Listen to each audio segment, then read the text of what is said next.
ready. Just relax and enjoy the ride. In crowd, 815, in crowd, 815, in crowd, 815, in crowd, 815, 815. I'm just asking, Tom, do you think animals also get really frustrated when a sneeze just does not follow through for them? Huh? I'm Greg. He's Tom. This is your In Crowd 815 podcast for the 25th day. It's 2 months till Christmas. It's the 25th day of October, the year 2025, the latest it has ever been, my friend. In the history of mankind. I know they get more frustrated when they can't say achoo for somebody who does sneeze. I know that's a problem. They're like, meow, meow, meow, meow. And somebody says, what did he say?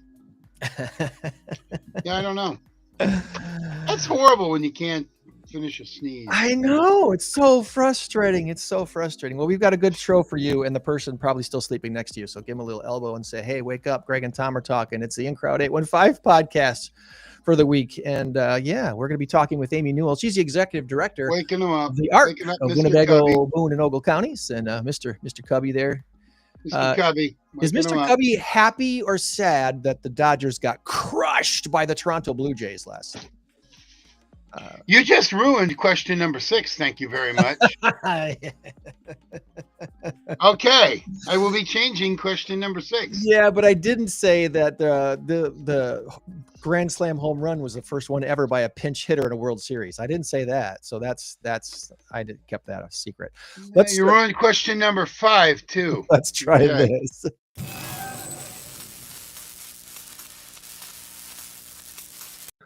We got our big number of the week, and it's time to reset because I doubled up on Tom. Our last race to 10, score of 10-5. So let's just change that to 0-0 and reset. You know what? I got to say, that was a really great victory for you. It was a great victory for you. You need to look at past episodes to find what Tom is talking about. That's what we call in the business an inside joke. And you might not get that. I don't know. We've been scrolling the question on the bottom already, but the big number of the week this week is 1,921. And the answer this week is people or points. Did you see my answer? You texted me like a long explanation. So Not really. It's not a year, Tom. I know. Yes, it's a year, but it's not a year. The answer is But not if I pick the year, then I can't be wrong. I will tell you this Because the year was the year. 1921 is it not? It is It's a like year. It's like Cliff Clavin says, to people that have never been in my kitchen, Alex. It's like, well, no, I'm sorry, Cliff. That doesn't work, but it's true. The answer has absolutely zero to do with years. Oh, well, I should take that back. It has a little bit of something to do with years, but that's All that's not the answer, though. That's not the answer. All right. What is people or points? All right, so there you go. Put your guess in the comments. At some point, we're going to give somebody a T-shirt. You know what I'm going to do this week, Tom? What are you going to do this week? Here's what I'm going to do this week. We are less than 3 weeks away from our next mass karaoke trivia contest, my friend. Mm-hmm. We are less than 3 weeks away to giving $5,000 to our winning teams chosen not for profit. We are so excited about that. And we're going to be at Tabala on the evening of November 13th playing our fun little game we call the Masked Karaoke Trivia Contest, and the winning team wins $5,000. Put your guess in the comments right now, and at the end of the live portion of our show today, anyone that got the question right, we're going to put you in a drawing to win a pair of tickets to come to see the big spectacle that is the Masked Karaoke Trivia Contest. Cool. Yeah, we want you to come see what's happening on November 13th. We're excited to be able to give away $5,000, and we're also excited to be giving away 2 $1,000 prizes. The winning team, the team that scores the most trivia points without winning the grand prize, that team will win $1,000 for their not-for-profit. And the team that scores the highest in the karaoke portion of the contest without winning the grand prize will also win $1,000 for their chosen not-for-profit. So check out incrowd815.com for more details on that. And we do still have one opening left for a team to play. 11 teams have signed up, but we have room for 12. So if your team would like to play, let us know. ASAP, which stands for what, Tom? As soon as possible. Correct. Give that man a point. Yes, give me a point. Does this work? Give that man a point. Oh, Did that work? nice. Yeah, it did. Did I get some echo? Yeah, now you sound like you're in the sewer. Give that man a point. Yeah, that worked. I can't hear the echo, but you can hear the echo. Oh, I can hear the echo. All right, I'll turn that off. So, how do you like the new studio? It's got a ways to go, but I love the curtains and that white wall. Oh my God, it's awesome. Isn't that beautiful? Yeah, we got a ways to go before this becomes. It's like you're in a hotel room. It is like I'm in a hotel. I have been feeling like the last couple of weeks like I've been living in a hotel. Check the drawer next to you. Is there a Gideon Bible in there?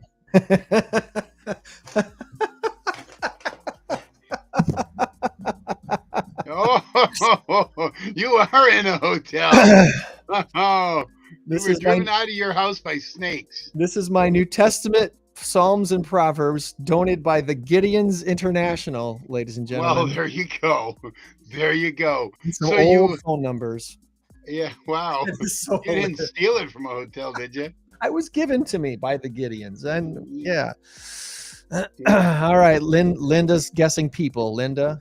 Thank you. All right. Hey, before you go I got a story to tell you. I did trivia last night, Forest Hills Country Club. It was a Mike thing, my boss's thing. And some gal comes up to me and she goes, "Did you used to go to Rock Valley College?" I'm like, uh-oh. Uh-oh. I said, "Yes, I did." Well, it turns out we used to serve on student council. I was a student trustee. She was one of the, it was so cool going down memory lane. We were talking about old friends and this and that, and how we still keep in contact with some of them.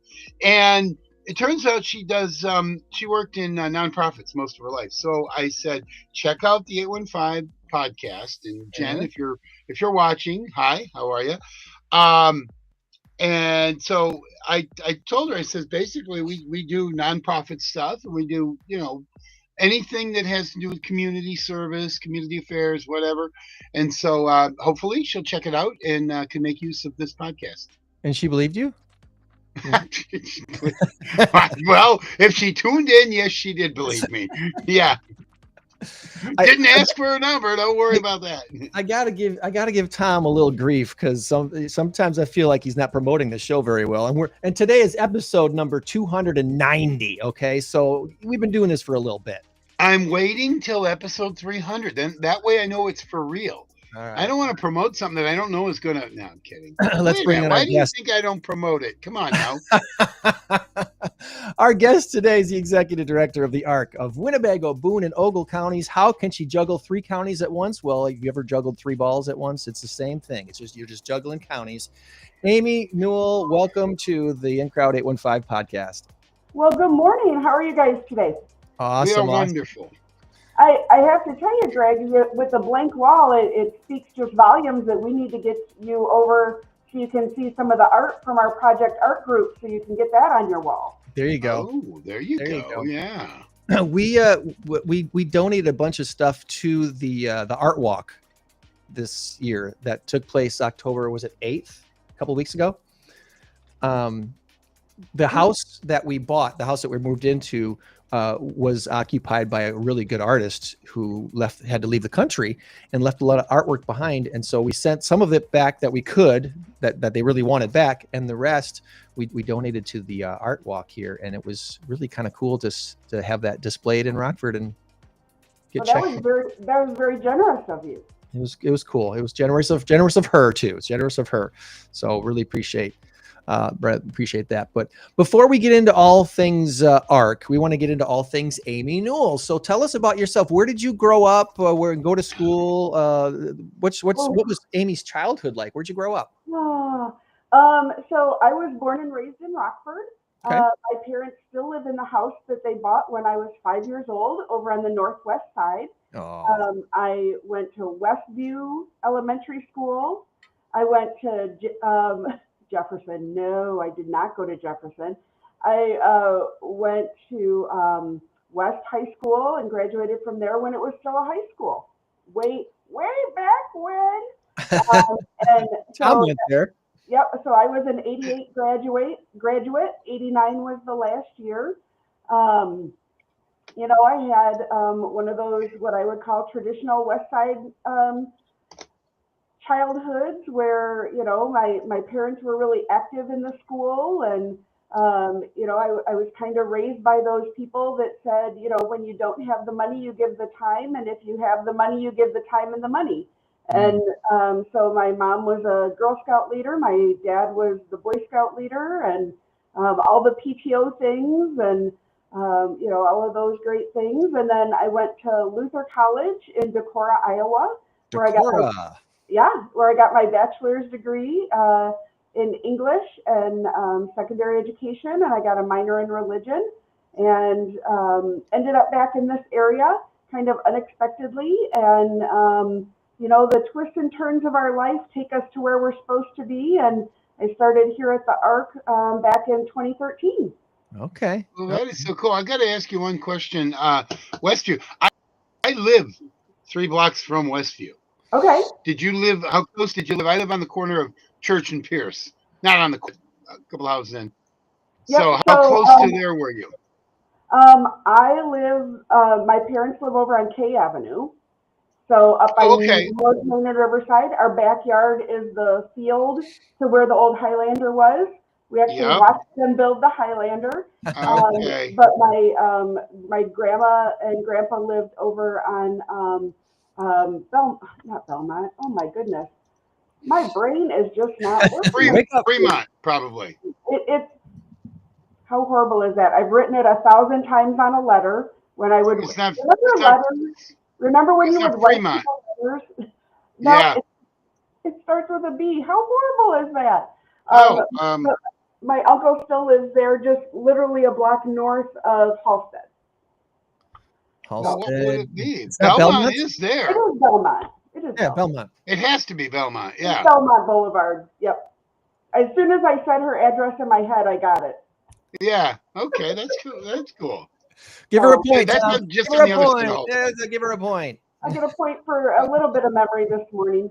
And now you got a mess to clean up. What was that little confetti? How did you do that, Greg? Throw some confetti at me. I'm playing now. You've got all sorts of fun stuff. I want some confetti. So did your college in Iowa, did it have a mascot? Was there sports teams? Yes, it was the Norse, and actually the Norse. There we go. And it's a lot of gnome stuff. And so here, I actually have a little one right here. Gnome knowledge right there. Look at that. My little Norse. So it's Skull Norse. Go Norse. Did they do the skull thing like the Minnesota Vikings? Skull. Yep. Is that what you did? That one right there? Skull. Go. Oh, yeah, so that's like mine. hook 'em horns. It's like Texas Longhorns. Don't scorn the horn. And then that's actually where my daughter just graduated from. And then my son, who goes to graduated from Michigan Tech, also theirs is a husky, and so it's like this. So they're very similar. Oh, that looks like a husky. That's cool. So it's you can't see it. Husky up for him and skull for her. Wow. Cool beans. Who would win a fight between a husky and a skull? And a Norse. Skull or whatever. Norse. They wouldn't fight. They would be friends. Yeah, that's right. Oh, good. Right. Okay, good answer. Good answer. All right. So college. After college, you find yourself back in Rockford. Yep. And you're like, okay, Rockford is where I grew up. Rockford's good. What did you do before working at the Arc? Oh my goodness! You want the long story? So we got time. My very first job out of college was at a little free newspaper called the Thrifty Nickel. Yeah. Oh, I remember that. Up on Windsor Road. Yep. And so because I worked with the school newspaper when I was in college, it was a really natural fit. And so it was kind of my first job. And then I went to work at one of the banks here in town. And then I dabbled, tried to do life insurance and securities, and I got my 6 and 63 certificate, so I could do that. I was not the salesperson. That did not work for me. Okay. And so then I ended up managing a branch of a bank for a little while. And one of my clients worked at a not-for-profit here in town, and she was thinking about retiring, and so kind of wooed me over that way. And the organization she was the exec for merged with another organization, and my exec retired and the other exec wanted to stay, so I helped get the merger done. And then I took a job at the city of Rockford in the Human Services Department. So we did Head Start and LIHEAP and weatherization and community action and all of the community organizing things. I got my certificate in not-for-profit management. And then in 2010, my position was eliminated. I don't know if you remember 2009. 8, 9, 10, yeah. The federal government had some issues, and so there was lots of cuts, and so my position was eliminated. I enjoyed a summer with my kids at the time, and then took a job at Clock Tower doing weddings and all of the not-for-profit events, and met Jackie Neal Bost, who was the executive director of the Arc at the time. And I got to help coordinate the Chocoholic Frolic, which is one of our big fundraisers. Yeah. And Jackie reached out to me when she was thinking about retiring and asked if I would be interested in coming to work here. And you're like, no. Okay, all right. And the rest is history. But I will tell you, with all of those kind of long and winding roads, right? That's how my life story was. Yeah. My husband knew what he wanted to do from the time he was born. He's had 2 jobs his whole life. That's like who he is. But through all those long and winding roads, one of the areas that we've gotten involved with since I've become the executive director is helping with criminal justice stuff. So individuals who are either victims of crime or survivors of crime, or those who have been charged with a crime. And I had probably been in the position about 6 months and had gotten called to testify on behalf of one of our clients, and sat down on the stand and looked out, and one of our high school teachers was in the gallery. Mm-hmm. And I kind of took this breath and went, oh, all of these like weird twists and turns of my life have brought me here. Mm-hmm. Like this is like, I got to have that moment that a lot of people don't ever get in their life to say, oh, this is where I'm supposed to be. Here's the purpose. Wow. Yeah, here's the purpose. Cool. Because all of those like weird, like, had the government not had those changes and me not lost my job, I wouldn't have taken this weird kind of job just to, and then, so just all of those interesting twists and turns of our life that, ultimately led me to where I was supposed to be. Perspective is so important. I praise you for your perspective, because that is so important. I feel the same way. I mean, things that have happened, places that I was at where I thought I was destined to be forever, and then things change, and it's like, why are things getting so uncomfortable for me? And then it's like, wait a minute, this is what you're being called to now, and this is the season of life that is you're needed the most here. Right.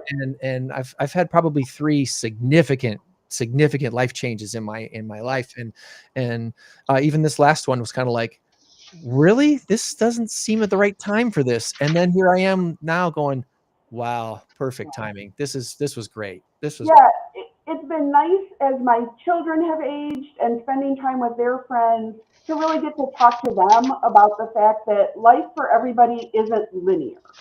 That yes. That when you graduate, so often we expect students to know when they graduate from high school, what are you going to do? Where are you going to be? What are you going to do? And how many of us, when we look back, well, other than my husband, have really tried different things, and life has taken us different places. And I really expected to teach, and I never taught other than student teaching. Right. But when I came back here, it just was not something I wanted to do. I didn't want to teach in the area, and so it was trying to figure out that next right fit for me, and money was it. I had started out as a math major and decided English was a better option. But I'm great with numbers, so it just makes sense. The things my wife focused on in college was nothing that she taught when she taught in middle school, and yes, it's so funny how great of a math teacher she was and science teacher when she didn't even focus on that at all in college. So. Yep. Well, we're going to bring up the website here for the ARC, and we want to ask you, when you talk to people and they hear about ARC for the first time, what do you say to people to describe what the ARC is? What is the ARC? Oh, that's a great question. So I usually, well, I don't usually, what I say is, we're a not-for-profit that was started in the late 1960s by a group of parent advocates who wanted what they wanted for their child with a disability, what they wanted for their child without disability. And that was a truly belonging life, living the life of their choosing. Okay. And they started all over the country around the same time. There's about 600 organizations of the ARC around the United States. 600? Wow. Yep. There's a national organization called the Arc of the US, which has an amazing website with tons of information if you happen to be looking for anything about, say, maybe the budget reconciliation bill or the changes that are coming for SNAP and Medicaid and all of those things. And then there's some state chapters. And then there's local chapters like us. But it really started as just a way for parents to be together and support one another in that beginning of the advocacy work. When in the late 1960s, or the 60s in general, right, when people were really questioning authority, questioning everything, people were prior to that, and even still are being told when a child's born with a disability, leave them at the hospital and walk away. Mm. And parents then and now are saying, no, we're not going to do that. We're going to have them at home and we're going to give them the life, right? And so my generation was really the first generation that had inclusive classrooms, right? And so as it's gone on, our organization continues to do advocacy, but we really have tried to listen to the families, listen to the individuals and see what they need. And so right now we have a number of programs, and it's really about trying to make sure people can live that truly belonging life of their choosing for as long as they want. Yeah. That's great. That's great. And the students that are get plugged into the ARC, I guess, does the ARC itself have programs for students to be involved in, or is it more of an advocacy, a broad-based advocacy organization? Yeah, so we do have programs. Most of our programs are for 18 and over. However, we are part of the home-based Medicaid waiver program, and that serves birth to death. And so, but that's a program that people have to be pulled off a waiting list for to receive that funding, and then they can select us to help keep them connected to their services, as well as really push the individuals to get out and do more things. Okay. But yeah, so we have some of the pictures that we're flashing across. We have a really robust art program that has a social group on Mondays that meets in the afternoon, and they make jewelry. There's Mary. She's one of our artists. Mary, actually, this picture is from an art class. So on Tuesday, Wednesday, and Thursday, we have art classes that our artists can attend, and then we sell their artwork. The artists get half of the proceeds, and then we keep the other half. We also keep the intellectual property and make note cards and bookmarks to resell to try and help add to the income of the program. Mary's been with us a long time. She also is one who's traveled with me to Washington, D.C. and Springfield to do advocacy work, as well as going to see our local elected officials. I think she was integral in this last session on helping one of our local officials changed their vote on the sub-minimum wage bill.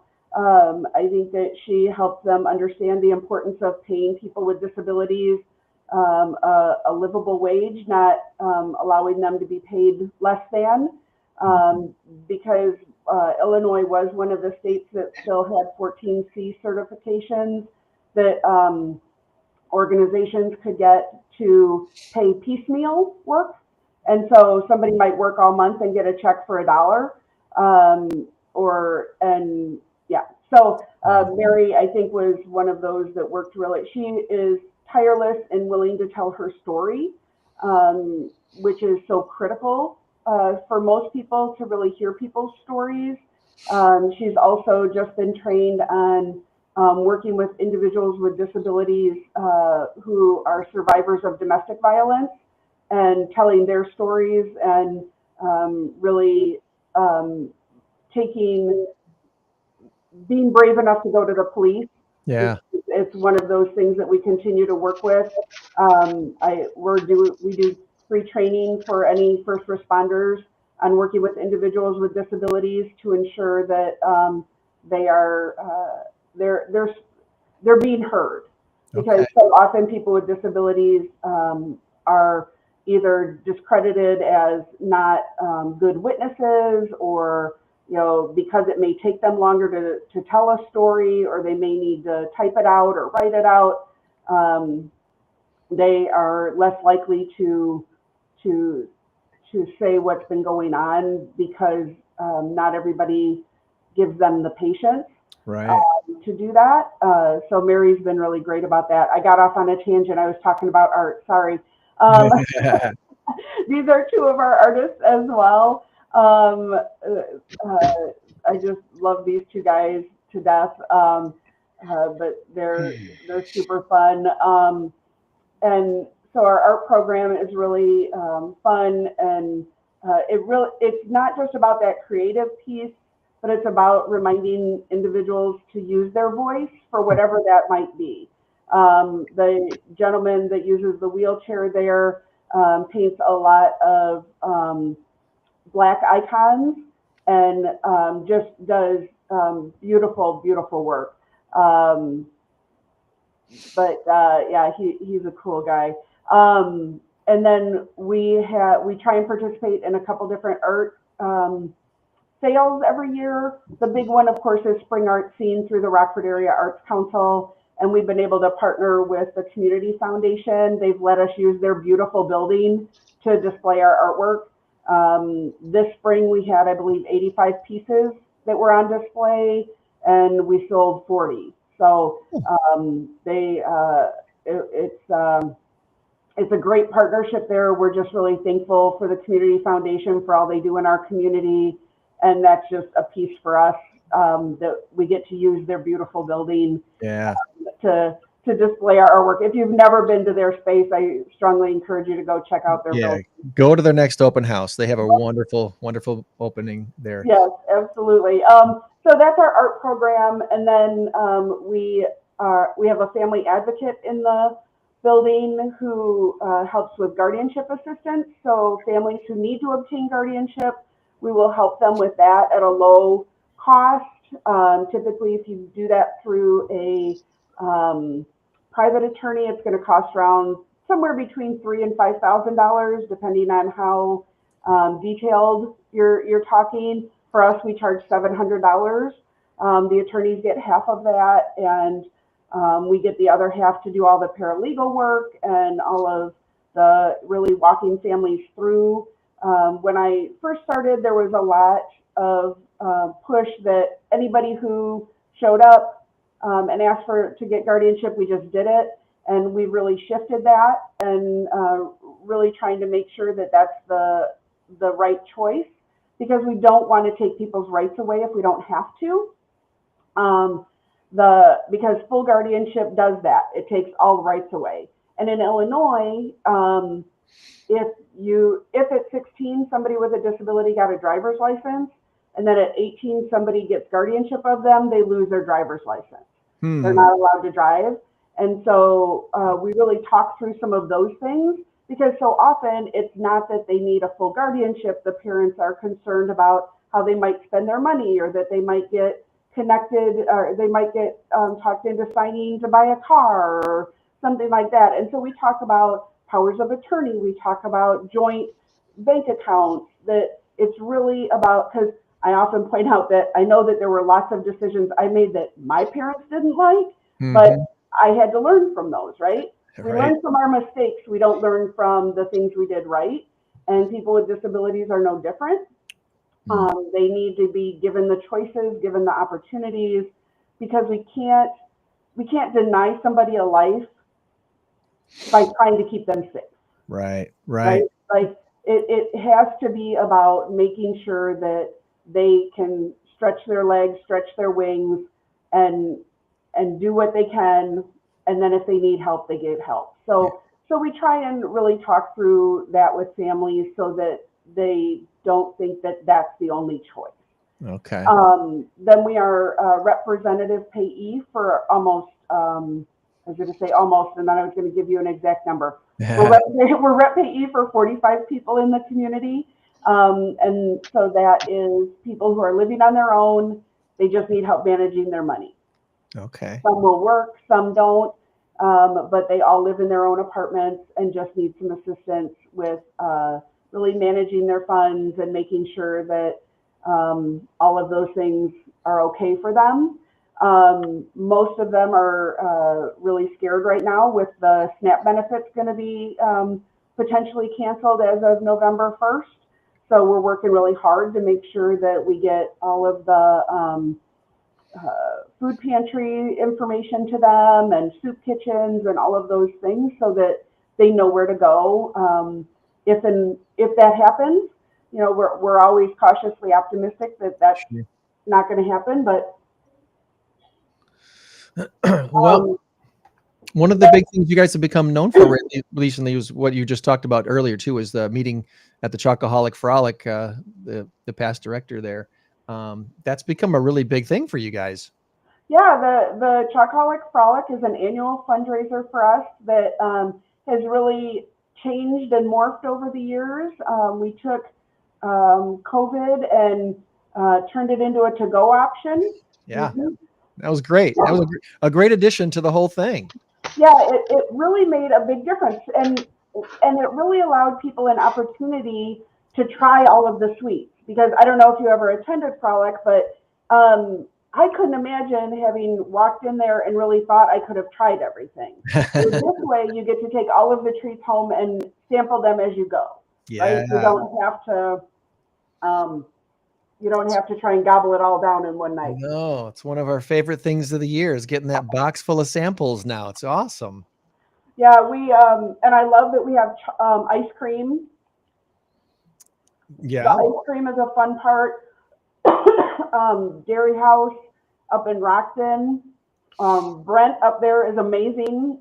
He let us design the flavor this year, or for 2025, which was wonderful.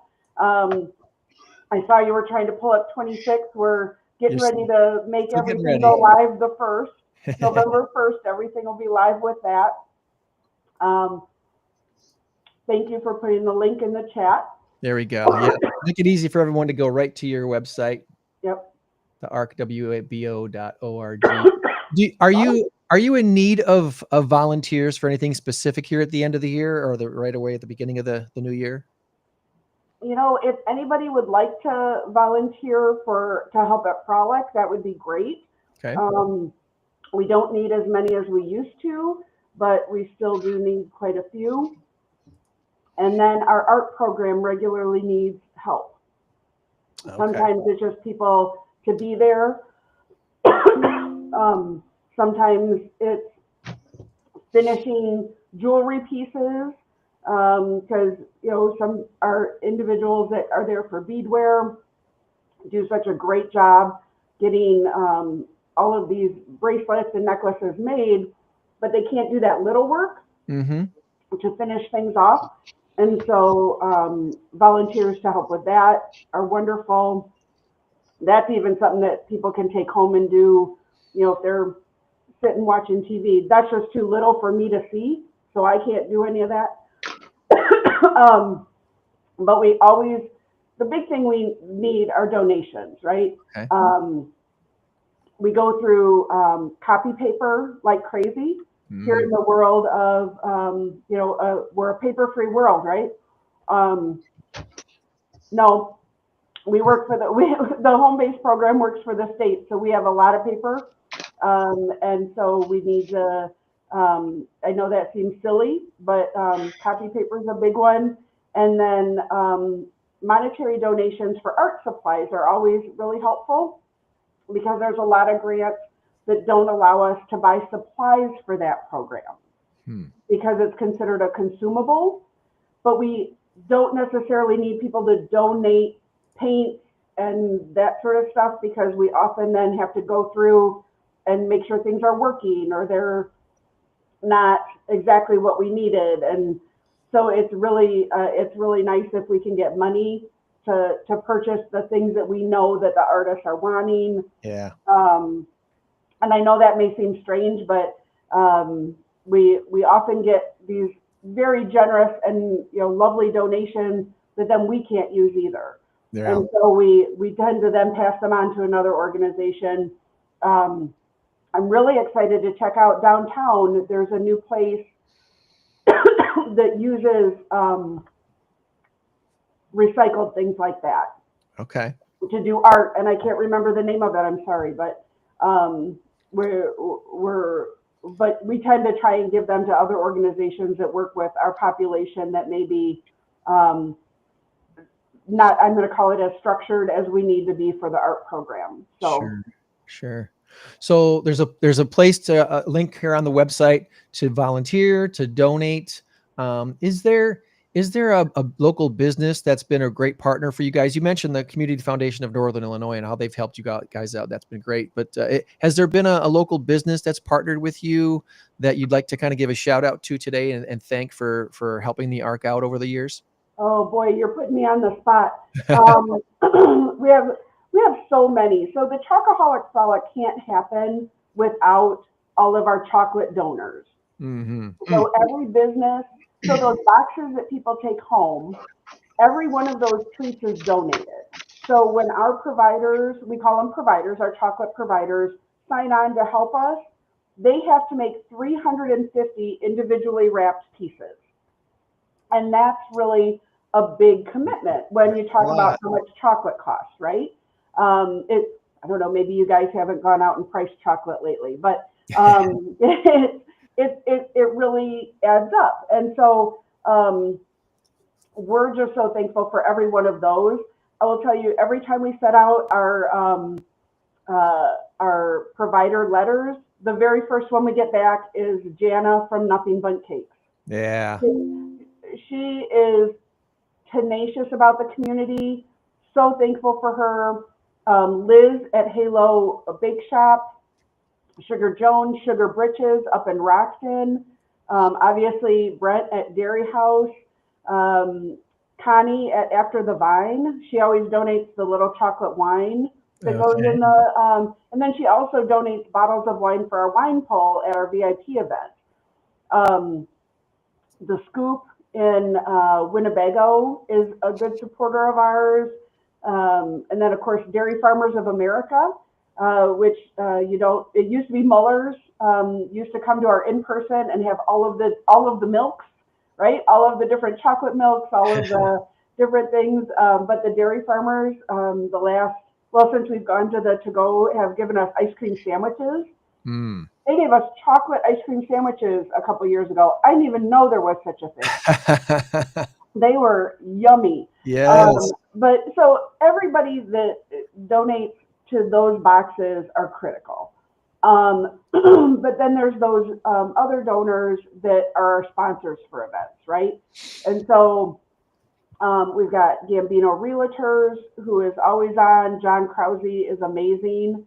Aqua Aerobics in Loves Park is always there. I want to say Swedish American, but it's not that anymore. UW Health. I feel like I'm failing as the NASCAR driver here, where I have there's so many. Where and then there's all of the unions who are so supportive of us. All of the electrical union, the NC, oh, nope, not going to get those initials right. NECA. NECA. W? Electrical Union? Yes. The electrical union, yeah. So they're all wonderful. It's just, and I know I'm forgetting somebody that's always right there. First Staffing is, Jennifer First is just such a huge community. She does so much for the community, right? Like, I don't know if you follow First Staffing much, but Jennifer is just tenacious. If you're interested, you should go see their staff costumes that just were at the Crusader Clinic fundraiser. They always go above and beyond. So, those are the keys. And then, of course, we have those people, right, that have either had an individual who's benefited from our services or just have that heart for the work that we do. I talk about my board. I saw Jim Cooper's face flash up there. He just passed away.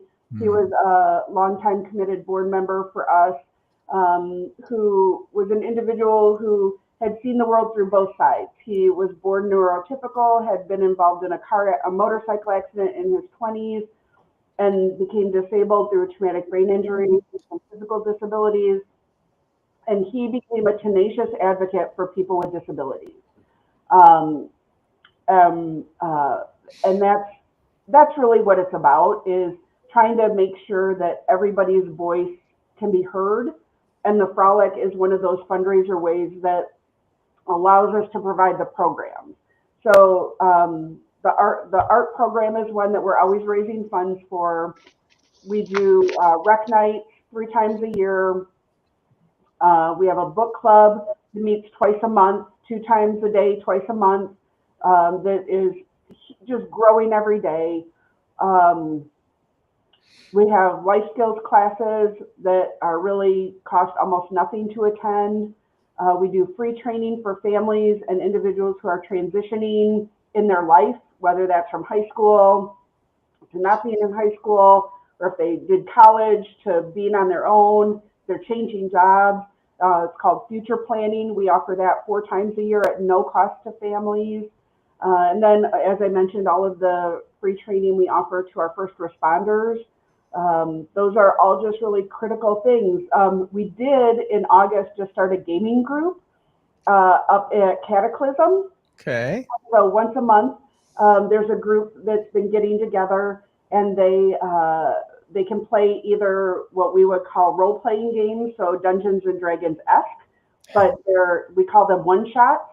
I don't know if you're familiar with Dungeons and Dragons, but it's not where you're going to start a campaign and you're going to have to remember what's going on as it goes on. It starts and ends in that one meeting. Oh, okay. So they can either do that or play tabletop board games. And we've been having anywhere between 8 and 10 people at that every month, which is wonderful, right? And that came about because we did a survey beginning of the year to all of our home-based clients, our home-based Medicaid waiver clients, and said, how are we doing? What else can we do? And there were just so many people that said, you have to start a gaming group. Yeah. And we had talked about doing it for a while, and a couple of years ago when we had an administrative assistant who was very much about the electronic games. Look, I'm like doing it. Yeah. But we couldn't figure out how to do that and maintain safety for everybody. Okay. And so it kind of got put off on the back burner. And then when the survey came back that everybody really wanted a gaming group, we're like, all right, what do we need to do? And so a couple of our guys who are gamers reached out to Cataclysm, where they get a lot of their stuff. And Cataclysm was like, yes, absolutely. Come use our space. They've got a big space. Yeah. Oh, it's amazing. It's truly amazing. And so we're there for 3 hours on the first Monday of the month. And we do dinner for them. We play for about an hour and a half. We have pizza, and then we play for another hour and a half. And It's just a fun night. And there's one gentleman in particular who's come, and I ran into him at our rec night last week, and he's just really come out of his shell. His nephew, who helps take care of him now that his parents have passed away, he's just really,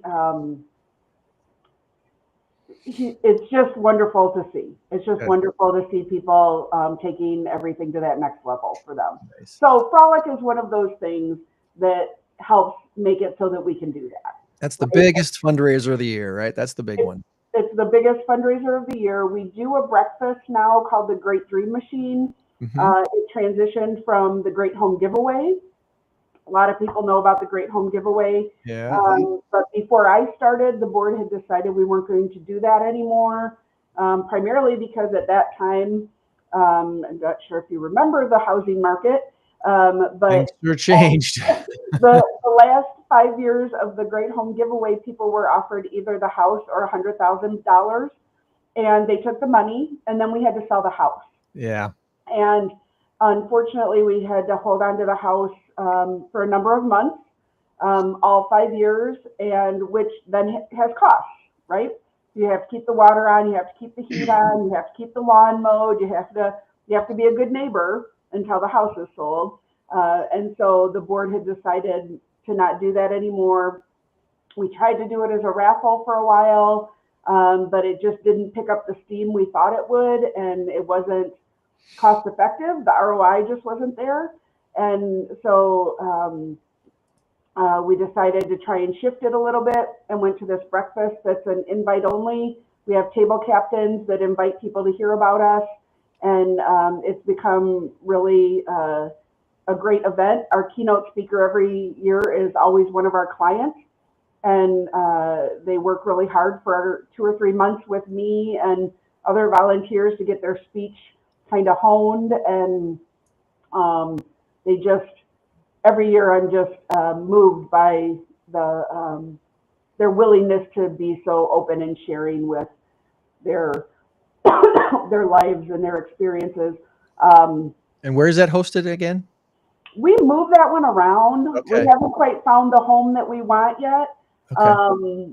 This last year, or September, we were at the Rockford Public Library. Okay. And their beautiful space up on the third floor. It was gorgeous. So, and of course, did they shush you?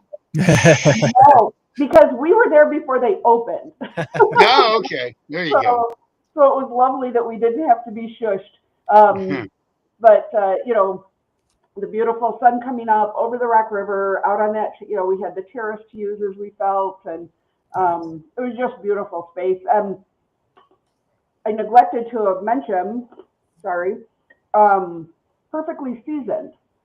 Perfectly Seasoned. Oh, they are just a wonderful supporter of ours. They always have something yummy in the boxes, but they have really become our go-to for any of our catering needs when it comes to these events. So Chocoholic Frolic, if you get a VIP ticket and come for the evening portion, the heavy appetizers are from Perfectly Seasoned, and the breakfast the last few years has been from Perfectly Seasoned. So they're so good. They're so good. You know, Aaron up there is just so creative and just really willing to have conversations around what we might want, and willing to try different things, which is always wonderful. So we're just so thankful for her and her staff. I should have mentioned them first when we talk about you know, people who are committed to us. You know, the other, you know, when you talk about kind of the what I would consider back of house stuff, right, that isn't as flashy, 11th Street Printing is an amazing sponsor for us. Gary at 11th Street is just phenomenal to work with. And he's always our printing sponsor for Frolic. So he prints everything at no cost for us, which is huge. You know, when you talk about all of the different mailings we do, and posters and just all of that, he just really goes above and beyond. And we always offer him 2 tickets to come to the event. And I hate to say this out loud, but he doesn't like chocolate. Like, Wow. He gives his away. how do Is he you a robot? chocolate? It just breaks my heart a little bit for him. So, and then Lux Productions is also another great group here in town that started out as, just this kind of smaller DJ service that has blossomed into this worldwide phenomenon. So Yeah. Jordan Chance and his staff are just wonderful to work with. Jordan's a top-notch pro. He's amazing. Yeah. And truly just this nice, compassionate guy, right? Yes. Like those are some of the other things that that we're so thankful for, that you always find those people that have that in their heart to give back when it kind of goes back to where I started with my parents, that if you don't have the money, you give your time, and when you have money, you give your time and your money. That's right. And those are the people that we just love to spend time with, because we know when they see our people and our population and they're talking with them, that it's because they genuinely want to be involved with them, not because they want to take the selfie and get that notoriety. So, but the other two big people that I should mention is WTVO. They're always a great TV sponsor for us, and then B103 is Chelsea Meyer over there is just phenomenal. We were so thankful she did not have her baby at Chocoholic Frolic this year. It was close, but she is just both the TV station and the radio station, without their in-kind contributions, we just couldn't get the word out like we do. And they're both amazing. Chelsea, they got to do so much more with so much less these days. It's amazing what they do for our community. So yeah, absolutely. This year we've been doing something called our AI questions of the week. And I asked AI to give me some questions to ask Amy Newell, the executive director of the Arc, and pretty much you answered all of them. So I also asked it to give me some funny or odd questions to ask you. And sometimes I get something that's pretty good. The funny or odd question that they gave me 3, the one I'm going to pick here says if the Arc had an official mascot that perfectly embodied your mission, what would it be? Would it be a fiercely determined yet slightly dusty garden gnome, or perpetually optimistic golden retriever wearing a tiny blazer? What would be the official mascot of the Arc if it had one? Ooh, can I pick either of those, or do I come up with my own? Either one. So I will tell you, here in the office, the running joke has become that we were going to change Chocoholic Frolic to Chicken Frock. And so everything was going to be chicken themed, and so if you ever come to our office, you'll see posters around that say Chicken Frock. And I think that kind of embodies us a little bit, in that that sounds like an April Fool's joke. That our so it's hard, because this is hard work, right? We in talking with one of my SDAs, or self-directed assistants, we had a client who passed away last week, and most of the staff weren't here for COVID, and so it's the first time they've lost a client. Where during COVID, we lost a number of clients, we lost a number of parents, and so it's hard work. And we have people who are, working through domestic violence situations and working through guardianship, and these are hard conversations we have to have every day. And so we try and find humor where we can. We try and do silly things where we can. That's why Pikachu ends up living on my desk between one Chocoholic Frolic to the other. He'll be auctioned off at the Chocoholic Frolic. He'll be part of the silent auction. There you go. But it's one of those things, right, that we try and find the humor where we can, because it's hard.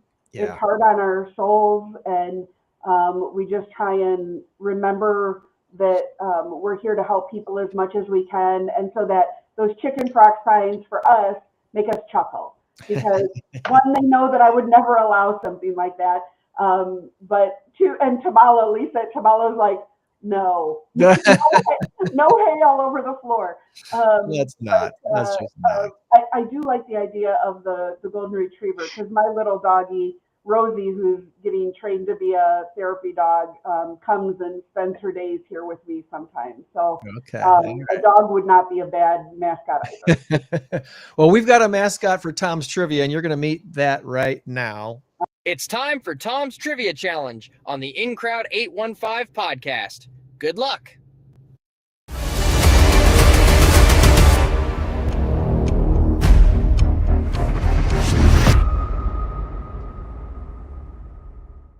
All right, Tom. What have you got for us this week, my friend? I brought my Snoopy to trivia the other night, if you remember. Had it on the thing. And so I might be in my car still. I'm just going to have Snoopy right by me. He's buckled up in your car. Right. Real quick, Amy, did you work with a Stan Bringle at the Thrifty Nickel? He had kind of a pompadour looking thing. He was... You'd have remembered Stan if you worked with him at some point.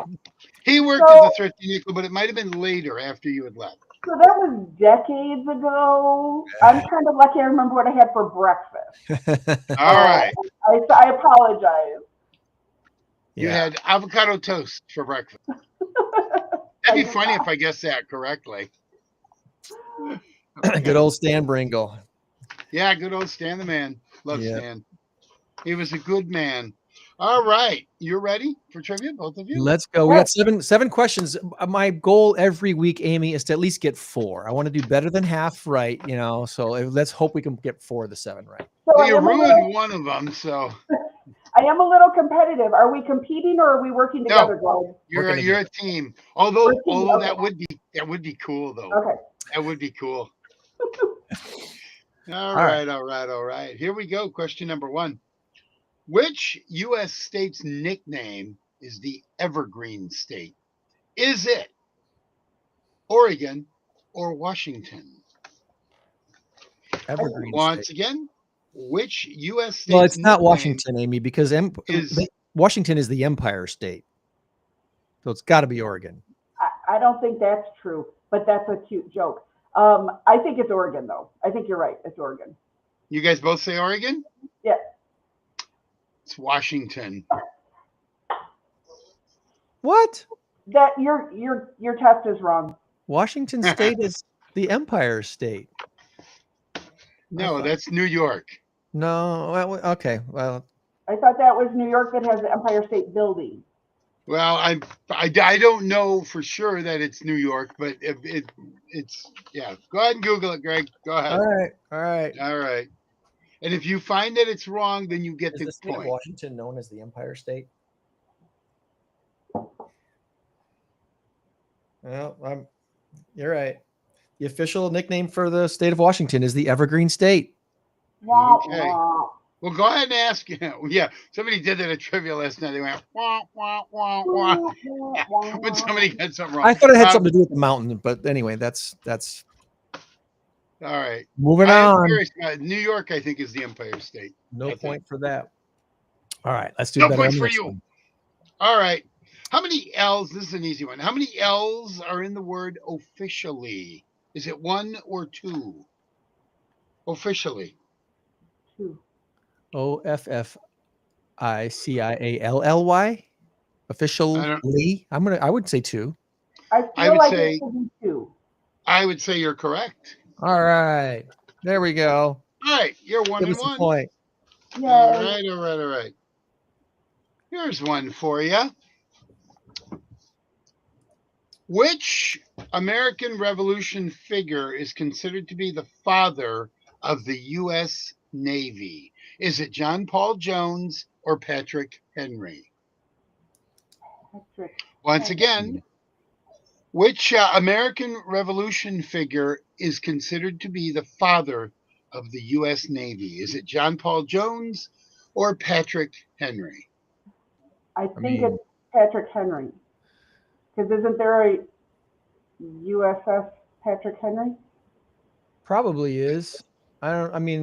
John Paul Jones, I think, was known as a sailor, as someone who sailed, but I didn't know if he was involved with the government at all. I don't know if he ever became part of the Navy. Yeah, that's a tough one, and I don't know that Patrick Henry did either. So I'm kind of lost on this one. Want to give it a shot at Patrick Henry? Is that your final answer? We'll take the Patrick Henry shot. All right. So the answer is after he did that, he became the bass player for Led Zeppelin. John Paul Jones. John Paul.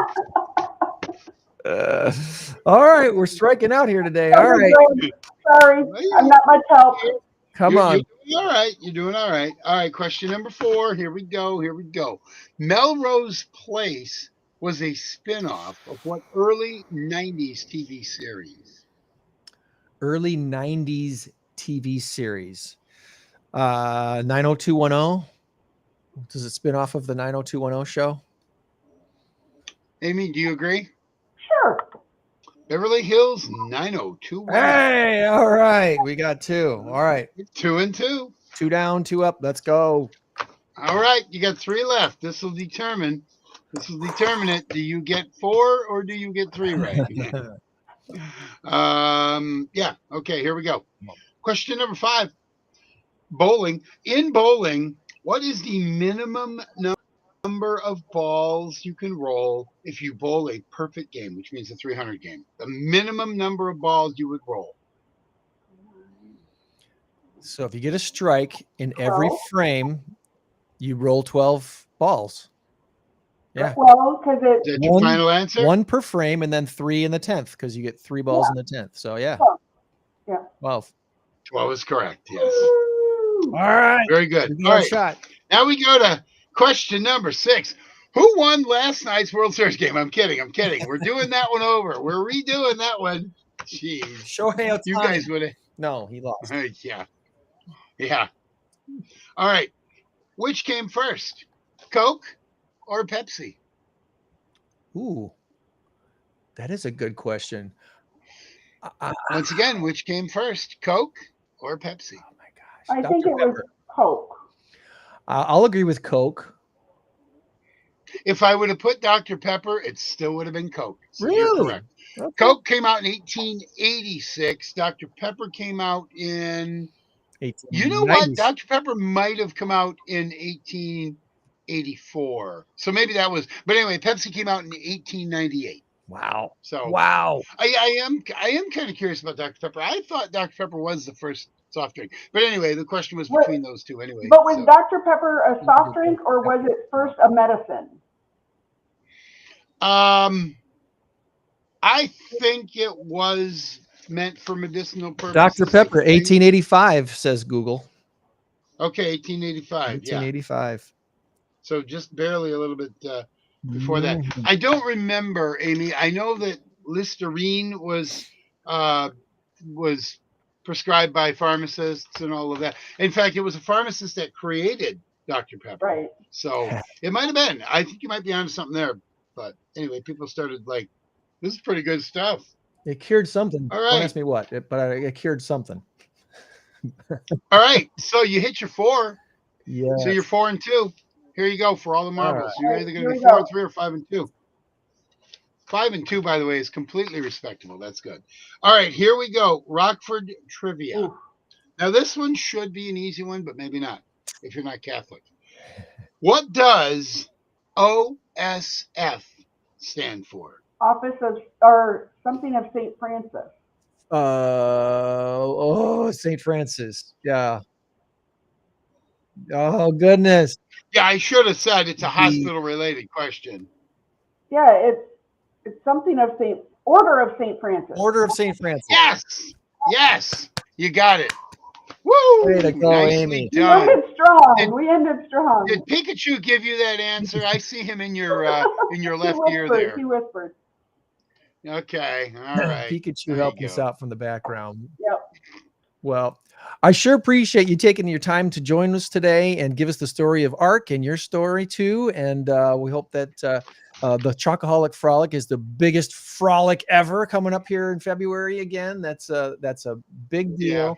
And we'll definitely give you more plugs on that as we get closer to that because chocolate. I mean, come on, what else? Oh, Say no more. chocolate's so awesome. And I highly encourage you not to change the name because Chickaholic Frolic may have a bad connotation. You might attract some people you don't want there. Let's just I mean, think about it. let's just not do that. Let's just not do that. Yeah, let's not do that. All right, Amy. Well, you have a great rest of your weekend, and we will keep in touch. All right. Thank you so much. You guys have a great day. Thanks, Amy. Bye-bye. Bye.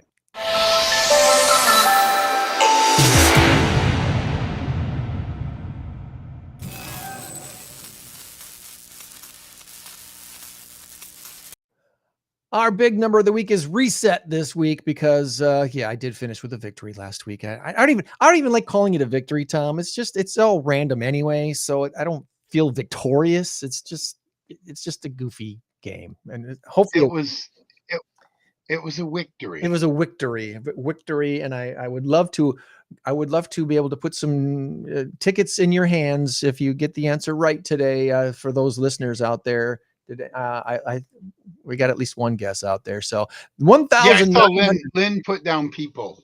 Lynn put. I was checking the other comments to see because there are, when you put comments on the show, if you are on our In Crowd 815 podcast Facebook page, that one we can see.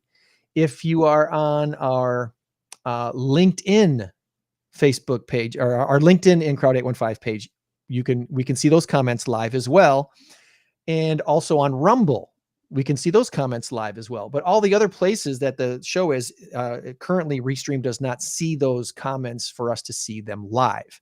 So, for example, this morning when Linda was watching, she plugged in on the Facebook feed and said, "People." And my text from Tom, My text from Tom said 1921 is a year. I can't be wrong. But as far as big number, I'll guess people. All right. So where'd you go? Big number. Oh, there you go. Have you heard what Aldi is doing for Thanksgiving, Tom? I have not heard, but I love Aldi, by the way. Aldi, last year, they promoted the fact that they had a turkey, a Thanksgiving meal that feeds 10 people for only $47. And it was like, what a deal. This is awesome. Well, it just got awesomer because this year Aldi's only charging $40 for the 10-person Thanksgiving meal. This price assumes that customers individually purchase 21 items. So for $40, you're buying 21 items from Aldi. It includes a 14-pound turkey, your dinner rolls, cranberry sauce, mac and cheese, mashed potatoes, gravy, sweet potato casserole, green bean casserole, stuffing, carrots, and pumpkin pie. Enough to feed 10 people. Nice. That's awesome. And this it really is. This deal is going to be running through December 24th. So it's not just for Thanksgiving. This is for Christmas too, all the way through December 24th, in store or online, according to this announcement from Aldi. Feed 10 people for just $40. So I am going to take the point. Guess who's 53 years old and still playing professional hockey, Tom? Mario Lemieux. Jaromir Jagr. Okay, Jaromir Jagr. He just started his 38th professional season playing in the fourth line for his hometown team, the Kladno Knights. The Kladno Knights are in the Czech league, Czechoslovakia. They had a 3-1 victory over Vikovice last Friday night. Jagr made his debut at the age of 16, way back in the day. And he returned to the club in 2018 when the Calgary Flames released him. Now, Jagr was spelled Jagr, by the way, for those who aren't hockey fans. Jagr. And his first name also starts with a J, but it's Jaromir Jagr. When he finished his career in 2018, he had the second most points scored, not goals, points scored in league history. 1,921 points. I bet you can guess who is number one. Wayne Gretzky. And can you guess anywhere near? I'll give you within 300 points what his career points total was when he retired. Oh boy. 28,000 or 2,800. I mean. 2,800. He scored 2,857 points, Tom. Unstinking believable. Let's give Tom a point for that. No. I don't get Tom a point for that right there. That was I don't that was an amazing guess. Well, you think about it. Jaromir Jagr's second place, right? Mm-hmm. You wonder why they called Wayne Gretzky the Great One? Yeah. He was absolutely amazing. In fact, here's the list. I'll throw this up on the screen real quick because this is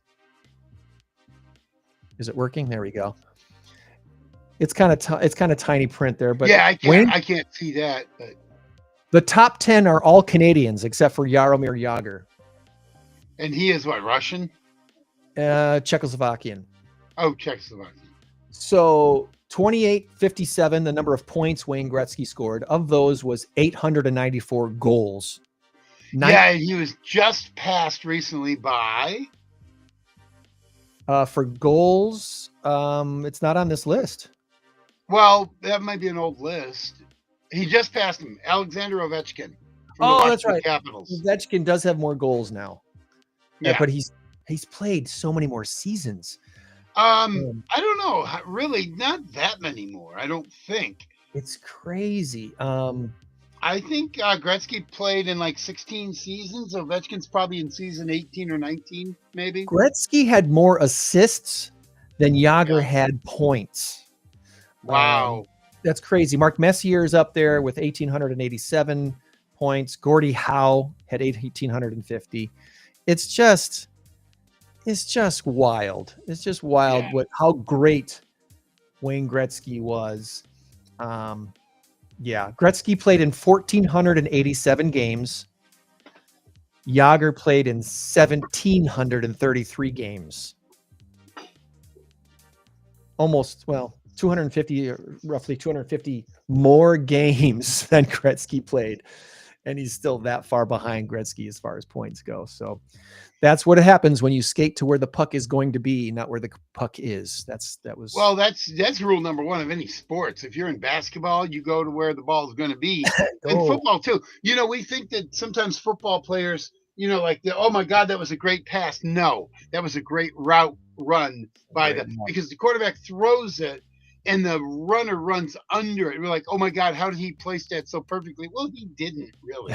He threw the ball and he's aiming for the end zone or the 10-yard line. He's heaving it as far as he can. It's the runner, the receiver that sees it and runs to it. So, not taking away anything an Aaron Rodgers or a Brett Favre or Troy Aikman or anybody, Joe Montana, any quarterback who is considered great, not taking anything away from them.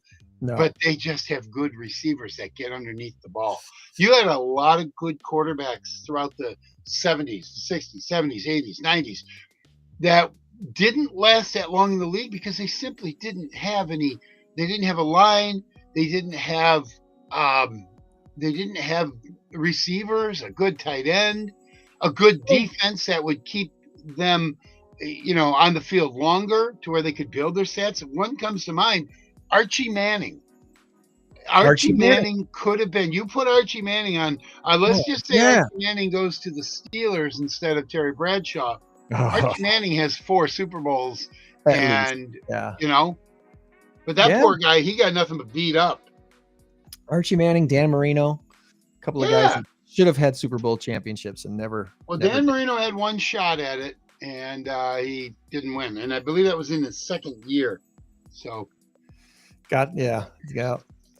Well, few quick shout outs this week before we wrap things up. Want to thank Anavox again for having me MC their somewhat reunion concert last Saturday night. They are still planning to do an official reunion concert in hopefully the spring of 2026 when Michael can actually be there. But Brad and Rob and Nate, they put on a great show at Rock Church on Saturday night and last week, and had a really good time reminiscing with them and seen a lot of folks I hadn't seen for a while. So kudos to Rock Church for putting that on and for Anavox.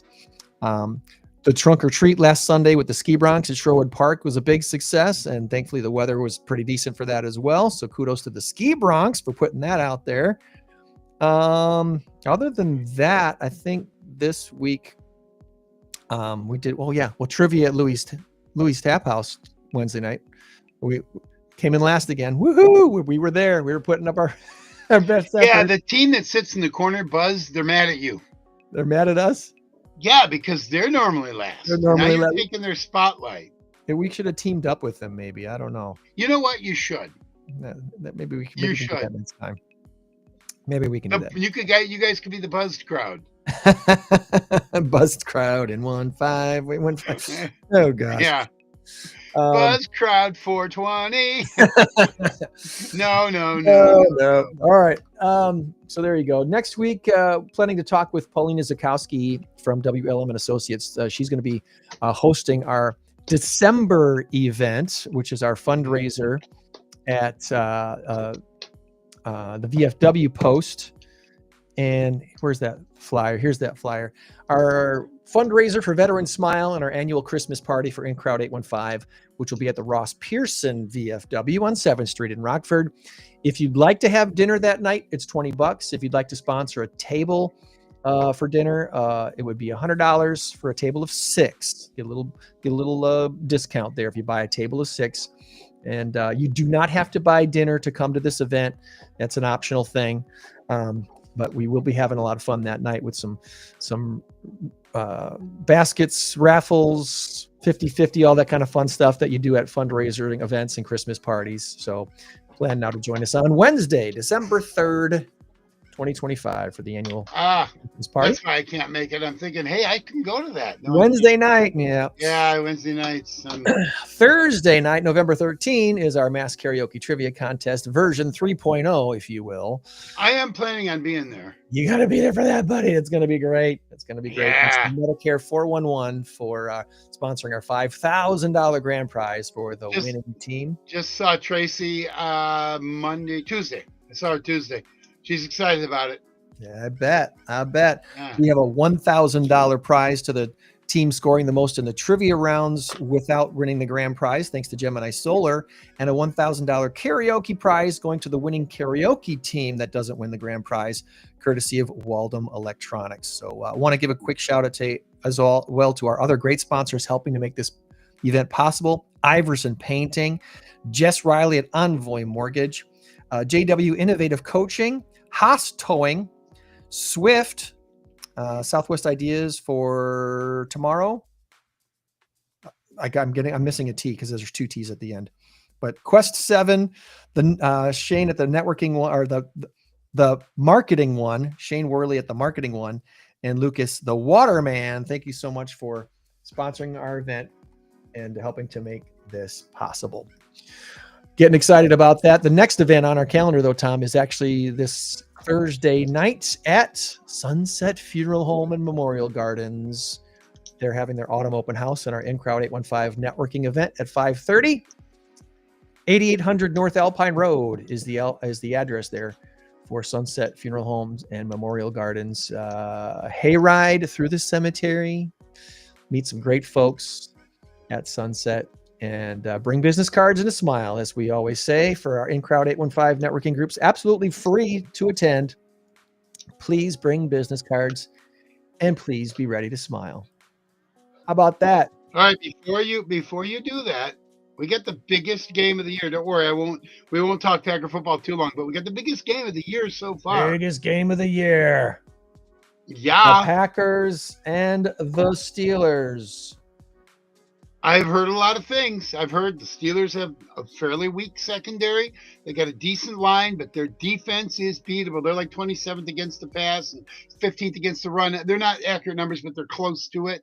If we can get Josh Jacobs going early and use that for play action pass, if maybe Matt LaFleur has learned his lesson and maybe he's going to let Jordan Love throw the ball a little bit. He's proven to me that he can throw the ball.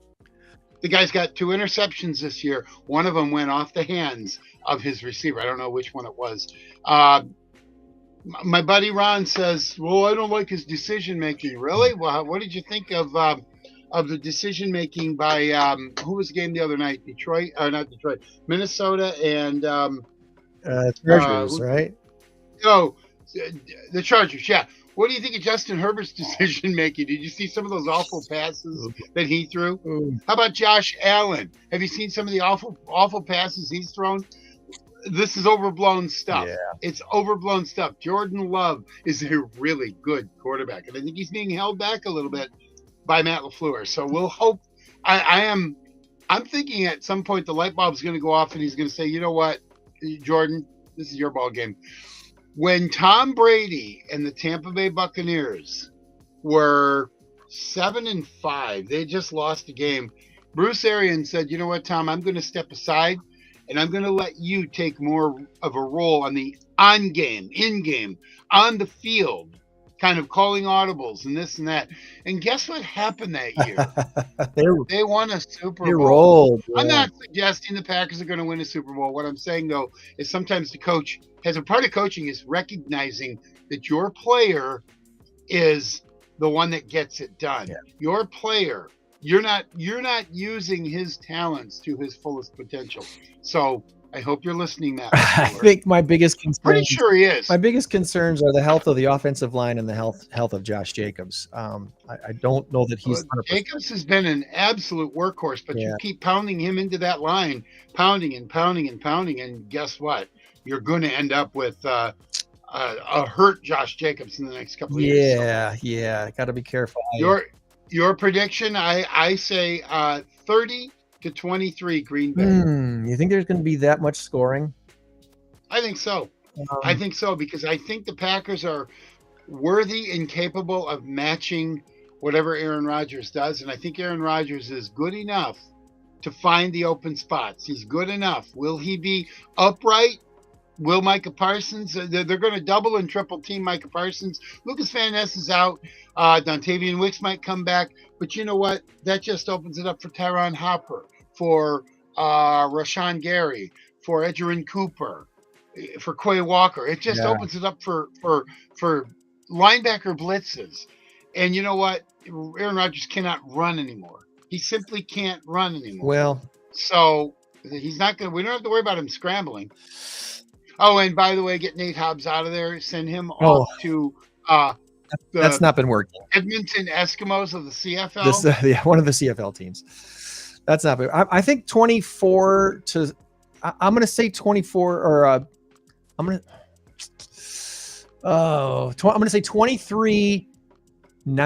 It's going to be some odd score that they give up to the Steelers, like 19 or 20, but.